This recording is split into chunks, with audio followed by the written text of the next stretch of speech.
Fala galera, tudo bem? Hoje a gente vai abordar o capítulo 4 do livro e é um assunto assim muito importante que está muito na moda, que é dados. Então, nos tempos de Big Data, Machine Learning, a gente está o tempo todo tratando com umas quantidades absurdas de dados e hoje a gente vai aprender o que está por trás das nossas linguagens. Então, a gente vai ver várias estruturas de dado, formas abstratas, esse tipo de coisa e onde a gente pode aplicar, que é o mais importante de tudo. Isso aí. Então, bora lá. Tudo bem, Jader? Tudo bem, Lucas? Opa, tudo certo. Tudo certo, vamos que vamos. Então vamos que vamos. Esse é um capítulo bem legal, cara. Ele é aquele tipo de informação que você pega e a tua cabeça faz, agora entendi. Você começa a olhar as coisas de um jeito um pouco diferente. E ele abre o capítulo falando sobre Abstract Data Types, né? Que seria usar ADTs. O que é isso, cara? Bom, a gente sabe, a gente viu, acho que no primeiro capítulo, que no final das contas o computador ele funciona sempre como com binários, né? Sempre com verdadeiros ou falsos, com essas duas informações. Só que a gente, quando está programando, a gente escreve texto, a gente escreve número, a gente manipula imagens, eventualmente. Tudo isso são tipos de dados diferentes e cada um desses tipos de dados tem algumas operações específicas, né? Então, essa camada, assim, essa interface que existe entre você colocar 1 mais 1 no seu código e a linguagem de programação converter isso para binário, né, seria a abstração. A abstração dos tipos de dado. E é de tipo de dado porque cada tipo de dado vai ter uma abstração diferente. Você não manipula texto do mesmo jeito que você manipula número, do mesmo jeito que você manipula listas, por exemplo. Então, cada um desses tipos de dados, dessas estruturas, vão ter uma forma de lidar diferente. A gente consegue perfeitamente construir um negócio desse do zero, né, programando ali, usando até a linguagem de alto nível mesmo, ou linguagem de máquina, se você quiser, mas é extremamente recomendado, né, e for muito mais útil e ágil que a gente já utilize as que existem, né? Toda linguagem de programação ela já vem com esses ADTs, com esses ADTs de fábrica, né? Inclusive, é uma das primeiras coisas que você aprende quando pega uma linguagem de programação, que é aprender a manipular esses dados, é aprender como esse ADT funciona ali. Como é que você faz uma soma, como é que você manipula um texto, como é que você manipula uma lista numa linguagem de programação nova que você aprende, tá bom? E aí, o livro ele lista algumas vantagens de utilizar essas ADTs, né, já consolidadas, que é a simplicidade, obviamente, você já vai estar trabalhando com a coisa pronta. Flexibilidade, porque você vai trabalhar com o jeito, né, e sem precisar ficar com o uso específico daquele ADT. Reusabilidade, organização, conveniência e bug fixing, né, principalmente. Se é um negócio que já está usado, já é amplamente colocado em prática aí, já foi testado várias vezes e os erros que foram aparecendo, 90 e poucos % aí já foram resolvidos, com certeza. Tá? Então, bora começar a falar sobre tipos de abstração? Bora lá. Bora. Bem, a gente vai falar agora das abstrações, assim, de algumas das abstrações mais comuns que a gente vê por aí e que você deve estar familiarizado, né? Você conseguir usar. E a gente vai falar um pouquinho também de algumas aplicações para você entender onde que você pode aplicar essas abstrações, né? Algumas delas a gente chama de primitivas, que são umas que já vêm em todas as linguagens de programação, praticamente todas as linguagens de programação, como, por exemplo, os inteiros, né, os integers e os floats, seriam os números quebrados ali, e os booleanos, né? A gente falou que o computador trabalha com verdadeiro e falso. Então, essas são abstrações primitivas, por mais que a gente não utilize, a gente não construa isso em todas as linguagens, em todo momento que a gente vai fazer, a gente vê isso em praticamente todas as linguagens de programação. Outras, você precisa implementar em certas linguagens de programação, outras você já tem, então varia um pouco mais. Mas eu queria lembrar aqui que isso que a gente vai apresentar agora não é tanto em como vai implementar, é muito mais focado na ideia, justamente por serem abstrações e por você ter mais de uma forma de implementar, dependendo do seu uso, dependendo de especificidades que você vai precisar ou não. Então, a primeira que a gente vê seria o stack, seriam pilhas. E a gente pode pensar nisso como pilhas de blusas, né? Uma em cima da outra. A gente vai numa loja e a gente vê uma blusa em cima da outra ali. E nesse tipo de abstração, você tem basicamente duas operações, que é o push e pop, que é você adicionar nessa pilha e você tirar dessa pilha, sempre em relação à do topo. Então, ela trabalha numa lógica que é chamada LIFO, né? Que é a primeira, quer dizer, a última a entrar é a primeira a sair. E, assim, ela tem muita utilidade. Você trabalha com esse tipo de operação. Por exemplo, quando você está lá no Word e você tem você quer desfazer o que você acabou de fazer, e é assim que é implementado, por exemplo, essa função de stack. Você só tem essas duas operações, mas elas são mais do que suficientes para fazer tudo funcionar. Em seguida, nós vemos a queue, que seria uma fila.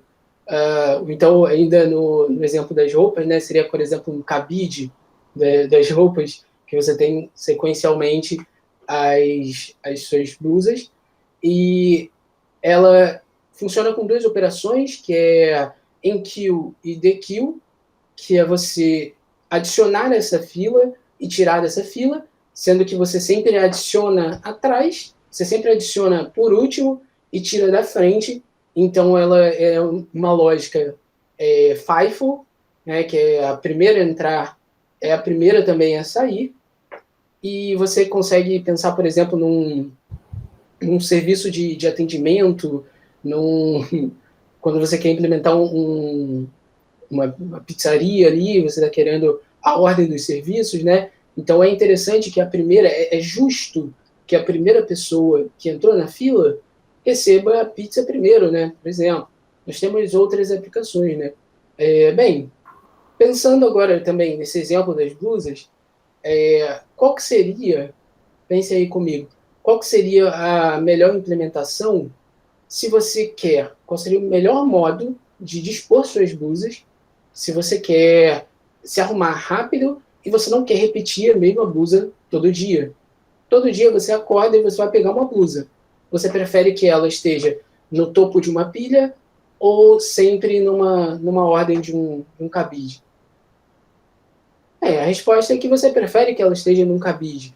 Você coloca você chegou um dia, você lavou, né, a blusa, e você coloca ela no fundo da fila, aliás, e você pega sempre a mais nova, a que está lá, a mais velha, aliás, que você pegou, que você entrou primeiro na fila. E ainda tem um outro tipo de fila, que é o que a gente chama de fila com prioridade. A lógica é exatamente a mesma da fila e as operações são iguais. Só que na hora de você adicionar um item à sua fila, você tem a questão da prioridade que você vai dar. Porque a gente falou aqui de ser justo, né? Que a primeira pessoa que chegou no restaurante receba a pizza primeiro. Mas em determinados momentos pode não ser tão justo assim, né? A gente pode pensar em casos de emergência, em hospitais, em questão de filas de prioridade para idosos. Então, são coisas que a gente considera e que tem várias implementações. Bom, pessoal, a seguir a gente vai falar de listas, mapas e sets.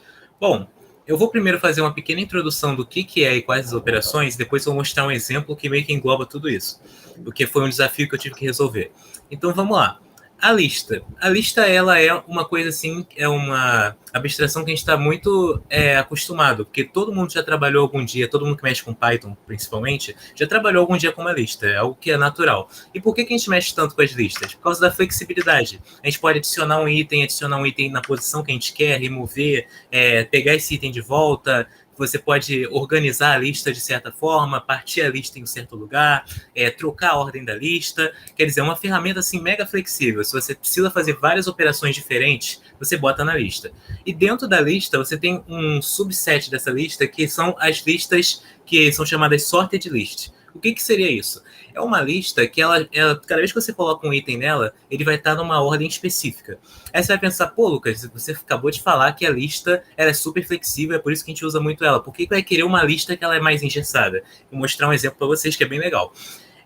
Já os mapas, você vai estar associando um input a um output. Então você vai ter, por exemplo, um valor que você quer, e quando você coloca esse valor, você vai receber um outro valor, que no caso esse primeiro valor a gente chama de key, que você está inserindo essa key, e aí você vai, no caso, receber de volta o value, que é o valor em si. E aí você pode remover e também pegar valores desse mapa, tudo isso eu vou mostrar no exemplo que vai ficar bem legal. E no set, a única diferença do set para o mapa principal, né, é que você não vai precisar importar nem o número nem a ordem. Então você vai colocar um item dentro do set, você, por exemplo, se eu colocar, um exemplo bem básico, se eu colocar, por exemplo, o set dos números naturais, então eu boto lá 1, 2, 3, 4, 5. Se eu botar o 4 de novo, eu não vou querer que tenha 1, 2, 3, 4, 4, 5, porque para que eu vou contar o 4 duas vezes? Então, no caso, o set, se você colocar 1, 2, 3, 4, 5, botar o 4 de novo, esse 4 ele já vai, o próprio set já vai saber que o 4 está lá dentro e não vai contar duas vezes. Então, vamos com um exemplo para mostrar tudo isso na prática. Vou compartilhar aqui a tela para vocês, que aí vai ficar bem melhor da gente entender cada aplicação e por que a gente usa tudo isso. Uma empresa surgiu no nosso laboratório e ela botou um desafio. O que ela queria? Ela queria que você fizesse uma interface para o usuário, e nessa interface você coloca os inputs. Deixa eu só tirar o tag e pegar o nosso pointer. Então, o que eles queriam? Que a gente botasse uma ferramenta que você coloca um input, aí esse input ele vai ficar salvo em uma variável e você vai gerar um arquivo .json. Aí a gente tinha que desenvolver essa primeira parte, mas essa primeira parte não tem muito a ver com o que a gente vai falar agora, então eu vou para a segunda. A gente tinha que desenvolver em seguida um script que ele pegasse esse arquivo JSON gerado pelo usuário inicialmente, com as informações todas que ele colocou, e você trabalhasse tudo isso e passasse para um programa de simulação. Então vamos lá, vamos entender o que isso quer dizer. Primeiramente, eu pegava esse JSON, eu importava, né, o JSON, e aí depois eu pegava esses dados todos do usuário e eu passava para um mapa. Que também, o mapa a gente conhece muito como dicionário no Python. Então, o que ele fazia? Ele pegava todos esses inputs do usuário e ele vai associar a um valor, como eu falei, um key e um valor.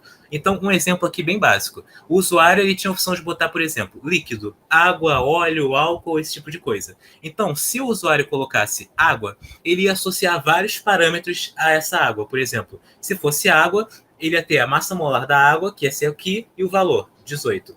O ρ da água, que é a densidade, e o valor, 1.027 kg por metro cúbico. O Mi da água, e assim vai. Mesma coisa, se ele botasse o óleo, ia ter o valor do óleo, aqui do óleo, que seria a massa molar, e o seu valor, 150. O ρ do óleo e o seu valor. Então, sempre essa associação, você vai ter um input e um output que você vai querer para cada um desses inputs. Então, vocês veem que a gente aqui criou um mapa ou dicionário em Python. Então, com isso, o que a gente já fez aqui? A gente tratou os dados do usuário e salvou eles dentro desse mapa. E a seguir, eu falei que a gente tinha que passar isso para um simulador. E como que funcionava esse simulador? Ele, na verdade, era um arquivo que rodava em C++, e ele era um arquivo de texto. Então, o que a gente podia fazer para editar de uma forma... Que esse desafio foi tipo assim, façam isso em uma semana. Então, você podia fazer de uma forma mega complexa e perder um tempão e no final talvez não conseguir entregar esse produto para o cliente a tempo, ou você podia fazer de uma forma fácil. A gente preferiu fazer da forma fácil. E o que eu falei que é fácil e tranquilo de se mexer? Lista. Então, vamos para a lista. A gente abria o nosso arquivo, por exemplo, isso aqui era um arquivo do simulador, que eu não posso mostrar o nome, mas eu posso mostrar o final, que era o arquivo que mexia com as propriedades físicas da água. Então, era o Thermophysical Properties, água, que é water. E aí a gente abria isso lendo. Então, a gente abriu isso numa variável lendo, e essa era uma lista. E aí, a gente via lá nesse arquivo do simulador, que estava em C++, qual a linha que era correspondente ao valor da massa molar da água, que vocês viram aqui que a gente podia mudar. Então, o que a gente fez? A gente foi lá, tipo assim, esse água virou um líquido em geral, porque como o arquivo já vinha com esse ponto horas, a gente não podia simplesmente mudar o nome. Então, a gente preferiu mudar as propriedades da água. Então, por exemplo, se eu tivesse o óleo, eu ia mudar a propriedade da água para todas do óleo. Basicamente era isso.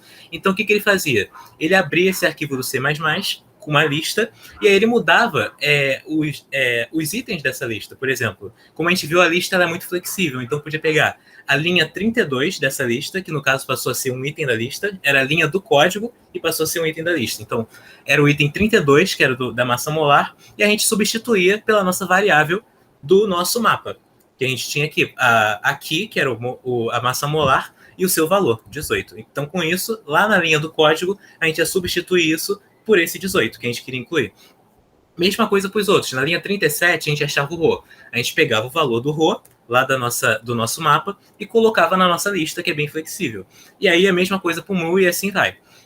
No final, a gente fechava isso, que a gente está abrindo para ler. Esse Rzinho quer dizer que a gente estava só lendo a lista, a gente ainda não está mexendo. Então, a gente fazia tudo isso e fechava. Com isso, a nossa lista estava modificada, salva no Python, mas não estava mudada no programa. Então, com isso, a gente fazia o quê? Abria novamente esse arquivo, e agora o que a gente fazia? A gente substituía o valor do arquivo pela nossa lista. E aí, basicamente, acabou, porque a gente pegou o quê? A gente transformou o nosso arquivo de C++ numa lista, trocou tudo que a gente precisava mudar nesse arquivo C++ a partir do nosso mapa, que tinha os seus keys e seus valores, e aí depois você pega novamente esse arquivo e sobrescreve ele com tudo que você mudou, com essa lista que a gente criou. Então a gente vê aqui que a flexibilidade da lista e a possibilidade de criar vários valores e seus inputs no mapa é algo que a gente pode juntar e fazer assim uma automação. Basicamente, o que a gente teve no final? O cliente vai lá, ele bota tudo que ele quer, por exemplo, quero água, quero óleo, quero álcool, e a gente faz esse tratamento todo que vocês viram, e no final a gente mudou direto no simulador. Tudo isso automático, sem você ter que ir no C++ e programar, ou mudar a linha de código, ou esse tipo de coisa. Então, por exemplo, se eu sou um cara que eu não sei nada de C++, e eu quero mexer nesse simulador, eu não preciso saber do código mais. É só chegar lá no input e botar, quero água, quero óleo, tinham muitas linhas, então a gente teve que fazer muitas propriedades. Mas era basicamente isso. Quero tal física, quero gravidade, quero sem gravidade, quero empuxo, sem empuxo. Era tudo nessa lógica. E com isso, como o cliente queria isso em uma semana, a gente resolveu, rapidamente. Não precisou de nada muito complexo, não foi o código mais eficiente, né? Eu tenho que destacar aqui, vocês veem que vai ser uma coisa grande, mas foi uma coisa que você faz assim, senta em 2 dias e faz. Então, é algo assim muito tranquilo. E para a parte da sorted list, né, que eu falei para vocês, poxa, se a lista eu acabei de mostrar aqui que ela é muito boa, que ela tem muita flexibilidade, por que eu quero uma lista engessada? Isso é algo assim que a gente pode pensar no caso que a gente tem um sistema de separação. Na engenharia química isso é muito presente. Como que a gente faz uma separação boa? A gente tem que separar as coisas que são fáceis de separar e as coisas que são difíceis de separar. E aí, pensem comigo, se a gente tem, por exemplo, várias coisas, vamos dizer que essa aqui, a facilidade dela, vamos botar numa escala arbitrária, é 1. Essa aqui é 5, essa aqui é 10, essa aqui é 2, essa aqui é 3. Uma escala arbitrária de separação em que 10 é muito fácil e 1 é muito difícil. A melhor forma de você separar isso, a forma mais eficiente, seria você separar em ordem. Então, eu pegar essa lista e eu colocar ela, por exemplo, na ordem crescente de separação. Então, por exemplo, 1, 2, 3, 5, 10. Então, quando a gente tem essa sorte de lista, que ela já vai colocar os seus itens em uma ordem, o que acontece? Por exemplo, eu tenho aqui alimentação com A, B, C, D, E, e aí eu quero separar dessa forma aqui. Então a gente coloca o A, B, C, D, E. Nesse caso, cada letra já está dizendo a ordem de separação. Então o A seria o mais difícil, o B o segundo mais difícil, etc. Então a gente coloca ele nessa ordem aqui, e aí a gente vê que já, essa já é a nossa sorte de list. Então se eu quisesse, por exemplo, agora eu quero separar um F, que é mais difícil ainda, eu ia colocar o F aqui na nossa lista, ele entra lá, A, B, C, D, E, F, lá no final. E aí, se eu quisesse cortar alguma parte assim, fazer a separação, eu já ia cortando no lugar certo. Aí vocês podem ver, um exemplo real. Vocês têm aqui a lista já em ordem, quer dizer, a sorte de lista ordenada, e aí você vai fazendo seus cortes, e você vê, se eu cortar aqui, o que vai acontecer depois? Ver qual o preço que vai sair. E se eu cortar aqui em cima? Aí eu tenho várias opções de como eu posso cortar embaixo. Aí eu posso cortar aqui, ou posso cortar aqui, e assim vai. E no final você vê, mais para frente eu vou mostrar na parte de trees como que isso vai ser calculado de verdade. Mas você consegue ver, todas as suas possibilidades de preço e escolher a melhor. E aqui é, como seria no código. O código ele ia pegar numa linha e aí ele ia ter essa sorte de list. Aí ele ia separar. Aí depois ele ia separar de novo, Aí caso essa seja o menor valor, ele para aí. Mas como a gente ainda não tem valores para comparar, ele vai continuar comparando até atingir pelo menos um menor valor. Então ele chega nesse final, ele acha um valor X. Aí ele vai voltar aqui e continuar fazendo essa iteração, um outro loop. Um loop dentro de outro loop, dentro de outro loop. Aí ele vai fazer esse aqui e vai ver o valor. Vai comparar esse valor com o anterior e ver, é menor, maior? Se for maior, mata aí essa árvore daqui. Se for menor, a gente continua. No caso aqui a gente só tem BC, mas na vida real teria A, B, C, D, E 1 milhão de componentes. A gente vê, por exemplo, se eu chegar aqui e esse já for mais caro que o de cima, eu não continuo com essa árvore, como a gente vai ver a seguir. E assim vai. Se eu vejo que esse aqui fosse, já fosse mais caro que esse aqui, aí eu já matava aí, porque eu não precisava, por exemplo, continuar separando A, B e C, D, porque eu sei que se aqui já está mais caro que o de cima, por que eu vou continuar? E é sempre assim, você pega, faz se esse valor é menor que o outro, eu continuo. Se esse valor é maior que o outro, morreu aí. E aí a gente faz esses vários loops um dentro do outro para conseguir todas as opções, que no caso é chegar nisso aqui. Muito legal. Maneiraço, cara. E bom, isso aí que o Lucas mostrou pra gente, então, seriam as abstrações mais comuns do tipo de dado, né? Mas repara uma coisa, a abstração, ela só te fala como os dados devem funcionar. Eles não te dizem necessariamente como eles vão ficar organizados na memória do computador, por exemplo. Para fazer essa organização, entram então as estruturas, que seriam então o esqueleto por trás dessas abstrações aí, tá bom? E para explicar isso melhor para vocês, eu preparei um slidezinho aqui, coisa rápida, prometo. Então vamos lá, esse aqui é o nosso modelo de memória de computador. Cada quadradinho desse sendo um espaço para guardar um dado. O primeiro tipo de estrutura que a gente vai falar são os arrays. E como é que esses arrays funcionam? Eles basicamente vão colocar dados, um depois do outro, na memória do computador. Tipo, imagina cada espacinho desse um do lado do outro, o array vai preencher em ordem sequencial. Então você tem uma lista de dados com dado A, dado B, dado C, e o último item dessa lista é um dado vazio, só para indicar que, olha, computador, a lista acabou aqui. Organizando dados dessa forma, a gente tem um tipo de estrutura que é de muito rápido acesso. Como a gente sabe o tamanho de cada uma dessas coisas, né, que geralmente vai ser fixa, cada um desses dados, e a gente sabe onde ele começa, a gente, com uma simples expressão matemática, consegue chegar exatamente na localização de um dado específico. Então, eu não preciso varrer toda a lista, por exemplo, para chegar nele. Eu simplesmente coloco aqui, quero o item 3, então, a partir de uma expressão simples, eu chego no item 3 e já retorna para mim. Mas ele tem um problema, alguns problemas, na verdade. Por ele ter um tamanho fixo, eu já preciso alocar memória desde o início do meu programa para uma quantidade X de dados, mesmo que eu não saiba quantos dados são esses, eu preciso definir, né? E ele também é uma estrutura um pouco chata de manipular, no sentido de modificar, no sentido de excluir dado do meio da lista e colocar dado no meio da lista, né? Uma vez que é sequencial. Eu vou acabar tomando um espação que eu não vou estar usando, né? Então, esses são aí alguns problemas do array. E as vantagens também, que tem a ver com a velocidade. Nós temos outro tipo de estrutura de dados aqui, que seriam as linked list, as listas aí, que elas vão funcionar mais ou menos como o array, mas elas não são sequenciais. Elas vão ter um ponteiro associado a cada uma das posições que vai indicar aonde é que está o próximo dado da sequência. Então vamos lá, começa aqui no dado A. Beleza, o próximo dado tá no espaço 26. Então você pula para o espaço 26 e pega. O próximo dado tá no espaço 25. O próximo dado está em vazio, então terminou minha lista aqui. Essa é uma lista, então, ligada, né? E ela tem algumas vantagens, que é principalmente relacionada à mutação. Como é uma lista que pode apontar para qualquer direção, qualquer lugar, você consegue ter você não precisa dizer qual é o tamanho dela desde o início, né? Você consegue inserir em tempo de execução e remover, modificar, tudo isso fica muito mais facilitado. Por outro lado, o acesso aos dados, comparado a um array, vai ser um pouco mais demorado, um pouco mais lento.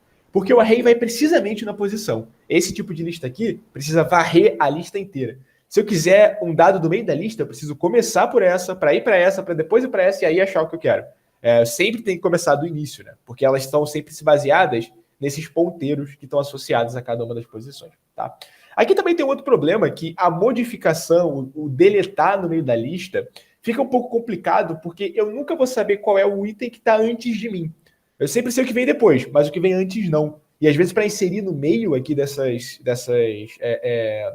espaços, pode ser um pouco ruim. E para isso, então, existe esse outro tipo de lista, que seria essa Double Linked List, que vai contar com agora 2 ponteiros em vez de um ponteiro só, tá bom? Então, dessa forma, a gente consegue ter uma manipulação melhorada, tá? Mas repara que, por a gente ter associado, né, essas informações aqui, isso acaba também consumindo um pouco mais de memória e, eventualmente, também consome um pouco mais de tempo, né, de processamento, porque você vai ter sempre que estar andando pela lista inteira, mesmo que você saiba o que vem antes e o que vem depois, tá? Mas, legal. A gente viu os arrays e a gente viu essas listas ligadas. Quando deveria usar cada uma? Qual é melhor que a outra? Como é que a gente pode fazer essa comparação? Obviamente, se as duas existem, se a gente está estudando, é porque cada uma vai ter sua aplicação. Esse lance de ser melhor ou pior vai depender do contexto. Então, vamos analisar nesse sentido. As listas ligadas, elas vão ser legais para quando você tem o acesso randômico, né? Randômico no sentido de... Você não quer colocar só no final, né? Os itens não quer colocar naquele espaço específico, mas você quer acessar de maneira randômica. Modificações rápidas, como a gente já comentou, modificações no meio da lista, como a gente também já falou, e se o tamanho dos dados que você tiver, se a quantidade de dados que você estiver trabalhando não for previsível, você não sabe qual o número máximo ali que você pode ter de informação. Já os arrays, eles são para quase para o caso oposto, né? Para quando você quer um acesso randômico. Aqui eu falei randômico, mas no caso seria acesso não randômico, né? Você quer acesso ali de precisão. Aqui já poderia ser. Acesso rápido, por aqueles motivos que a gente já falou, e um tamanho que seja previsível, também que seja mais rígido, tá? A maioria das linguagens de programação que usam array, se a gente for ver, eles usam um array. Quando você vai mudar algum dado dentro desse array, ele não muda. Ele, na verdade, cria um array novo. Né? O Python, ele é assim, por exemplo. Os arrays são estáticos, ele tem aquele tamanho. Se eu quero adicionar um item no meio dele, o que eu faço, na verdade, é copiar esse array, colocar um item ali no meio, tipo, metade de um array, item no meio, outro array, e aí eu crio um novo e chamo com o mesmo nome do antigo. Justamente por essa características deles serem de difícil mutação dentro dos dados internos. Show? E agora, bora começar um pouquinho sobre árvores. Então, pessoal, sobre as árvores eu vou voltar a mostrar aquele exemplo da gente. Vocês viram que eu já estava até falando um pouquinho de árvore, mas é porque era um pouquinho para depois, mas vamos lá. Então, a gente estava nessa parte aqui, vocês viram que a gente já estava começando a ver que a gente teria uma estrutura meio que hierarquizada. O que isso quer dizer? A gente começa com uma linha... Deixa eu botar novamente o pointer aqui. A gente começa com no caso a gente estava com a lista, a sorted list, e a partir dessa série de dados, a gente ia ter outras sequências de dados que elas estavam numa hierarquia para essa anterior. Então, vocês veem aqui que já tem meio que um formato de uma árvore. Então, e aqui também. O que seria essa árvore? Ela é a estrutura de dados em que você vai ter um dado sequencial do outro, mas que não depende necessariamente do outro. Então, por exemplo, a gente tem ali em cima, seria o estado 0, que era o ABCDE, e aqui quais as opções que a gente tem. Então, a gente tem essa aqui, ABCDE, ABCD, cada um com a sua separação, por exemplo. Aqui separa o A primeiro, aqui separa o AB primeiro, aqui separa o ABC, e assim vai. E aí vocês podem ver que, tipo, para cada ação que a gente tomar anterior, a gente vai ter novas opções a seguir. Então, toda essa estrutura, como eu falei, de hierarquia. E aí, no final, a gente tem qual a última opção que a gente escolheu. Então, esse seria o custo 01, custo 02, custo 03, e assim vai. E por que isso é importante? Como eu falei, quando você está, por exemplo, querendo... Esse é o exemplo de otimização. Você quer comparar vários valores, quanto que vai custar cada coisa, você teria a opção de pegar isso e analisar cada item da lista, que seria a ordem N, mas você pode também usar a tree e ir comparando. Então, por exemplo, se eu chegar aqui, vamos botar uns valores arbitrários. Se eu chegar aqui, eu vi que deu 100. Aí, esse é o nosso primeiro caminho. Eu cheguei aqui e viu que deu 100 e ele vai continuar. Mas aí, na segunda rodada desse loop, vamos chegar aqui e dizer que deu 200. Tipo assim, e isso tudo aqui deu 100. Tipo, vamos dizer que o caminho daqui até aqui deu 100, caminho 01. Se eu chegar aqui e já chegar no 2 com 200, eu sei que esse aqui tá mais caro que o nosso último ali. Então, eu vou continuar com isso aqui? Não, não vou. Por quê? Eu vou perder tempo porque já tá maior aqui em cima o valor, eu vou perder tempo se eu descer aqui, porque no final, tipo, tá 200 aqui, lá no final era 100, aqui vai dar, tipo, sei lá, 1000. Então, pra que eu vou continuar nesse caminho? E esse é o princípio da tree. A gente consegue facilitar bastante o nosso acesso a dados. Por exemplo, cada vez que a gente for comparar, a gente não vai precisar comparar tudo. Se a gente vê que até um certo... uma ramificação dessa árvore, a gente foi com um valor superior ao nosso menor valor, a gente já pode descartar o resto. E dentro das árvores, a gente também tem a binary tree. O que seria essa binary tree? Você tem, tipo, você só pode ter 2 ramos para cada nódulo desse. Então, por exemplo, eu não posso ter, como a gente viu anteriormente, aqui saindo 3. A gente só pode ter essa estrutura aqui. E qual é a parte interessante desse tipo de organização dos seus dados? Porque se você organizar bem, você consegue fazer a sua estrutura. Por exemplo, eu poderia ter aqui apenas galhos únicos. O que isso quer dizer? Daqui do 0 eu vou para o 1, do 1 eu vou para o 4, do 4 eu vou para o 5, e assim vai. Ia ficar um zigue-zague, e isso não teria muita eficiência. Então, o que a gente pode organizar? De forma que cada nódulo vai ter o seu 2 valores associados a ele. Então, se você fizer essa organização, você vê que a altura da árvore ela vai ter a ordem de log 2n, por causa que você vê que vai ter 2 elevado a alguma coisa branches dessa árvore. E com isso, aquele Big O que a gente viu lá no capítulo 2, dessa sua pesquisa, dessa sua busca nessa árvore assim, ele vai ser esse log 2n, no pior dos casos, que é proporcional à altura da árvore. Enquanto que aqui a gente não sabe. Vamos dizer que o pior caso vai ser, tipo, o menor valor está aqui no final. Eu vou ter que olhar tudo. Vou ter que passar por todos esses caminhos com várias branches, assim, de 3, de 4 e assim vai. Então, não necessariamente você hierarquizar quer dizer que você está melhorando a tua pesquisa. Você pode, do mesmo jeito, acabar tendo que olhar todos os seus itens. E essa aqui é uma forma de você tentar melhorar isso. E aí você tem todos os algoritmos assim que tentam organizar a sua árvore dessa forma. Mas tem um detalhe que o autor chama a atenção, que é, você não pode fazer isso assim indiscriminadamente, porque dependendo da sua quantidade de dados, você pode ficar tanto tempo organizando essa árvore dessa forma aqui, que não vale a pena.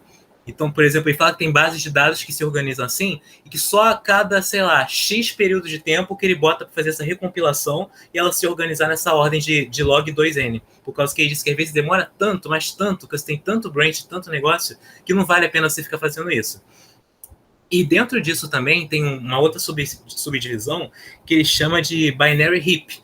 Então, o que seria isso? Seria uma forma, assim, melhor ainda de organizar, que no caso você botaria tudo em ordem de valor. Então, por exemplo, se aqui é o 0, ele é o menor de todos. Aí aqui é o valor um pouquinho maior. Aí o daqui seria um pouquinho maior. Aí o daqui seria um pouquinho maior do que esse. E assim vai. Você sempre vai tendo a ordem dos valores sempre do menor para o maior. E com isso, você, por exemplo, querendo achar qual o maior valor que você quer do seu sistema, é só você seguir até o final. Qual o menor valor? É só você seguir até o branch que está mais para o lado, por causa que está sempre nessa ordem crescente.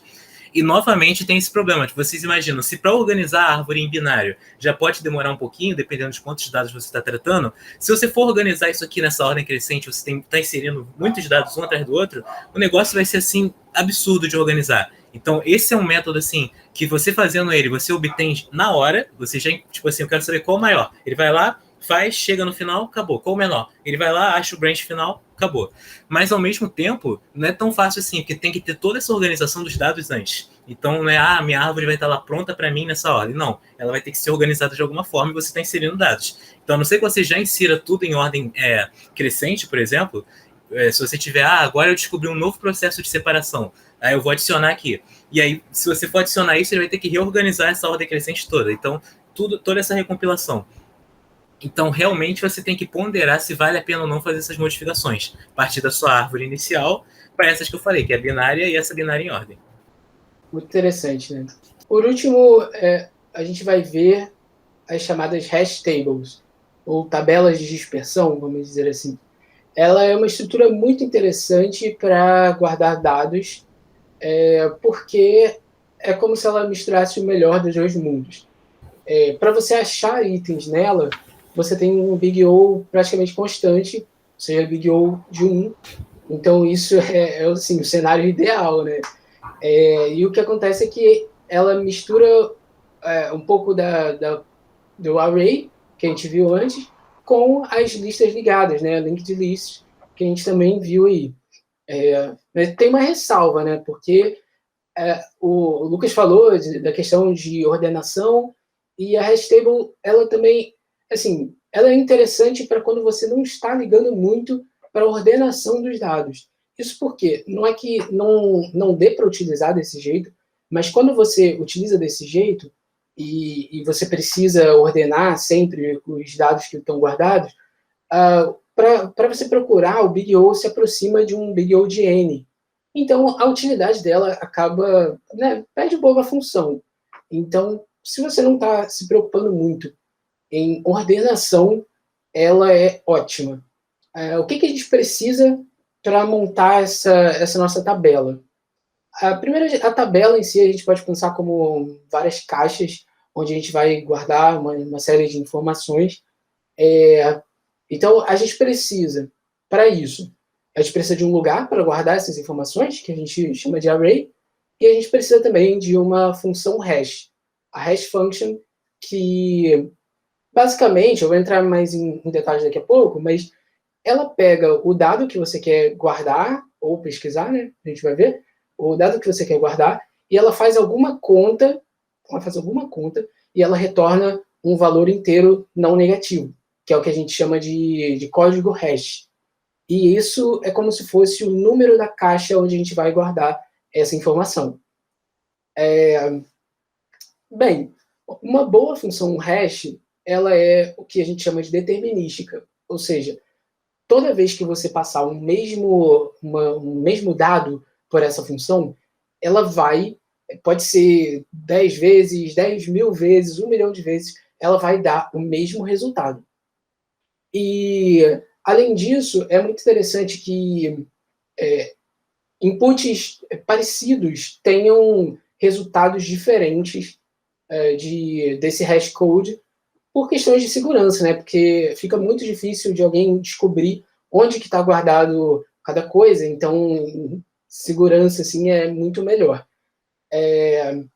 Se a gente pegasse, por exemplo, para quem é fã de Friends aí, talvez lembre, um Russ e um Ross, que são nomes muito parecidos, mas a gente quer guardar na nossa hash table, e um ficasse do lado do outro, isso não seria muito interessante para a gente, e poderia dar alguns outros problemas. Então é muito interessante que elas fiquem assim, bem longe. E, além disso, como eu falei, a gente precisa de array. E aqui a gente não guarda os dados diretos nessa array. O que a gente faz, na verdade, é um array de linked lists, né?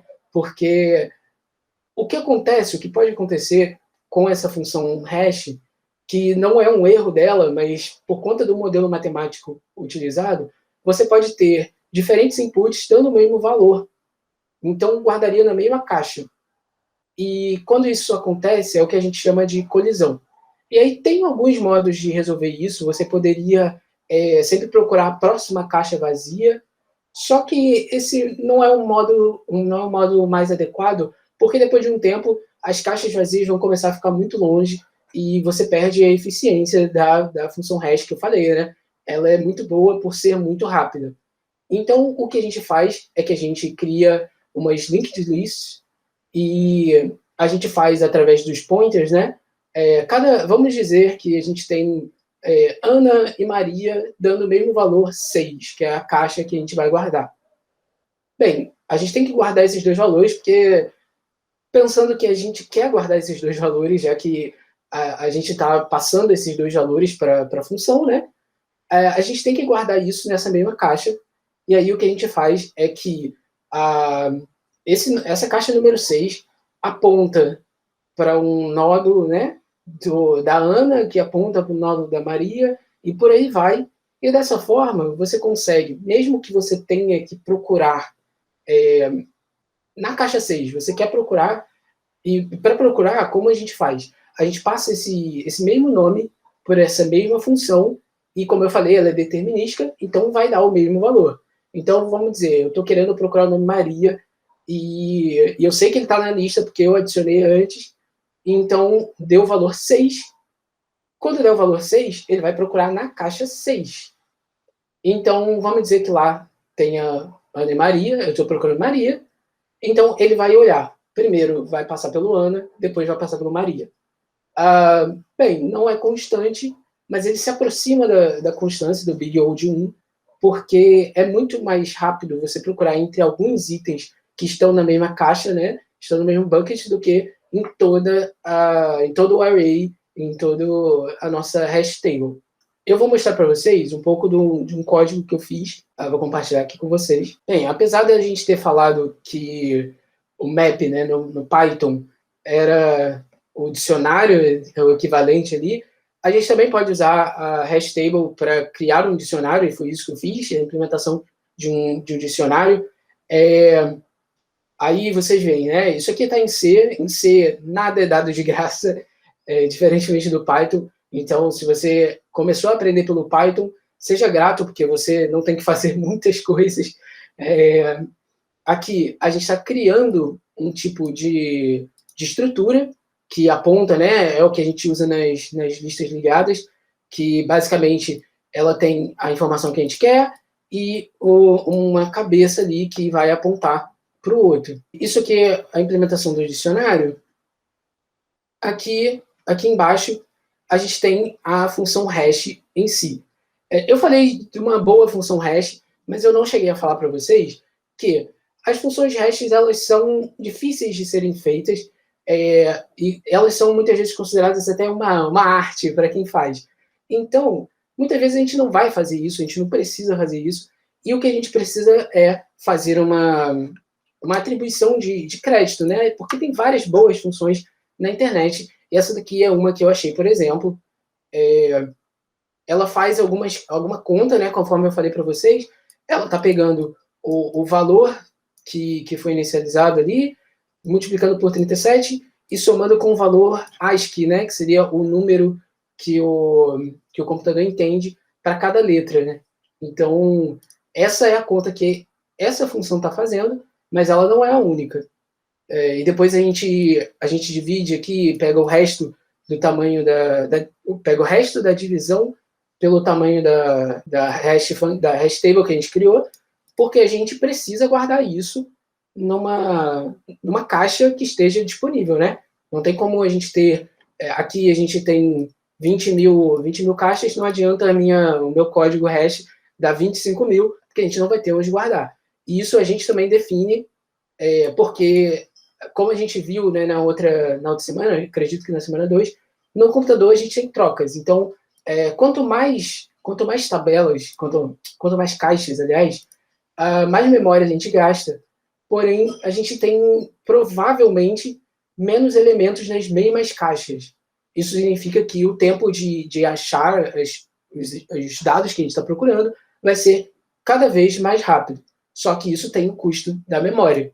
Então, assim, muitas vezes vocês vão ver que não adianta você pegar aqui esse 20 mil e botar 100 mil, não vai melhorar tanto assim o tempo da busca. Então, você, às vezes, vai ali no teste e erro para você ver o que faz sentido, o que não faz, o que é necessário. Aqui é interessante o que a gente falou sobre as listas ligadas, porque aqui a gente está passando uma nova palavra para essa lista ligada. E aí a gente tem que atualizar os ponteiros, porque um dado está ligado ao outro, né? Está apontando para o outro. Muitas vezes a gente tem que atualizar os ponteiros para que nenhuma informação seja perdida. Então a gente sempre passa para o outro, e quando a gente coloca a última palavra na nossa lista ligada, a gente coloca o final dele apontando para o vazio, que aí a gente sabe que assim acabou. Bem, tem muitas outras coisas que a gente pode mostrar aqui, mas em essência era isso que eu queria falar para vocês. Boa, Jader. Então, pessoal, agora a gente viu bastante formas assim de como utilizar essas estruturas de dados, essas abstrações. A gente aprendeu também o que está por trás, como o Jader falou, do que já está dado para a gente, por exemplo, no Python, nessas linguagens assim mais friendly, e no C, no caso, não está. E a gente viu também vários prós e contras, e onde que a gente pode utilizar, quando que não seria tão interessante, quando não teria diferença nenhuma. Então a gente aprendeu, acho que, bastante coisa assim que pode ajudar vocês a melhorar, e não apenas melhorar os seus códigos, mas entender o que está funcionando por trás deles. Espero que vocês tenham gostado. Python foi feito em C. Bom lembrar disso. Opa! Como todo o resto do universo.